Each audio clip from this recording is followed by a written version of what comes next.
We're here with Steve Flotteron, who is running for re-election for the Islip Town Board. So let's talk about the town's finances. Tell us about the employees that are being laid off. Actually, I might even go to a couple of things about them being laid off. The Town of Islip, I got on the board a little less than 4 years ago. When I got on the board, I was lucky to inherit a town that was well managed for many years. The prior administration lowered taxes for 14 years in a row.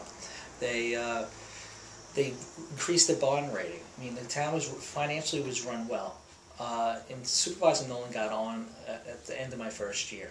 From that first year alone, the board, myself working well with the board, we actually improved our bond ratings, lowered debt, and we added almost $13 million into surplus being saved into the town's surplus account.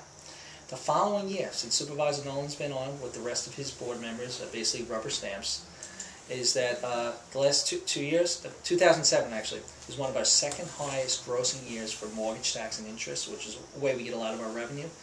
Instead of putting away almost $13 million, I'm sorry, like we did the year prior, he didn't save a cent. And on top of that, he raided and spent every cent that we saved the year prior. He basically spent $26 million more. He's gone, as far as I'm concerned. So all this money was there for a rainy day. The economy's changed a little bit. We had some high years in mortgage tax. We were saving it before he came on. He burned through it. So when we had a past year where the mortgage tax fell, and this year even more, the funds were already burnt through. And because of that, his great idea how to balance the budget is he got rid of 100 employees, and he wants to get rid of, he put a proposition forward to get rid of 96 more.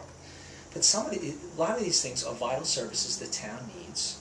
One. Two, most of the departments, he's filling the heads of the departments with friends and families of political cronies, high-priced 6-digit figures, making like over $100,000, and he's bringing in less revenue.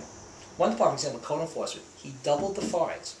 So, not even doing anything special. He should double the revenue. He brought less revenue in. And he just hired another friend for $103,000 to be the new commissioner of that again. So he's spending more in the department and bringing in less. So because of all this mismanagement and hiring just friends, political friends and everything else, revenue's down, not just because of mortgage tax, it's just basically mismanagement and incompetence in these other departments. And we're getting rid of vital services. It's very frustrating. So these are friends that are getting hired while town employees are being laid off. Exactly, exactly. Even the other day, I saw copies of the 70 pink slips that were going out. In the same pile was mixed in. It was about 8 promotions. There's about 20 jobs that they just filled from new people. Instead of if we feel that there's a certain position we don't need anymore, but somebody who's worked for the town for 20 years and knows how the whole network works, to give good service. Instead of moving them to another department to do similar work, no, we're just giving them pink slips. Because it's all, I feel, it's a lot of just political